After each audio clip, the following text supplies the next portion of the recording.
చూసే చూపు నీకు బాల్యంలో నుంచి తల్లిదండ్రులకి యవనానికి వచ్చేసరికి పిల్లల చూపు ఎటు చూస్తున్నారు, వీడు దేవుని వైపు చూస్తున్నారా లోకం వైపు చూస్తున్నారా, వీడి ఆలోచన ఎలా ఉంది అనేది తల్లిదండ్రులకు తెలియదా? తెలుసు, కానీ పట్టించుకోరు.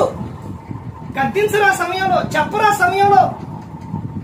లోకం వైపు చూస్తూ ఉంటే అయ్యా అమ్మా అలా చూడొద్దు, అలా చూడొద్దు, ఇదిగోండి ఇదిగో ఈ గ్రంథం చదవండి, దీని వైపు చూడండి, దేవుని వైపు చూడండి అని నేర్పుకోవాలి, చెప్పుకోవాలి. పెద్దల చూపు అలాగే ఉండే, పిల్లల చూపు అలాగే ఉండే. మొత్తం ఎలా తయారైపోతున్నారు? భయంకరంగా తయారైపోతున్నారు. దేవుడు అది కోరుకోలేదండి. మీరు ప్రతి ఒక్కరూ కూడా బాగుండాలి, బహుగా ఫలించాలి, పరలోకం చేరాలి. మనందరం ఎవరో దేవుని పిల్లలు.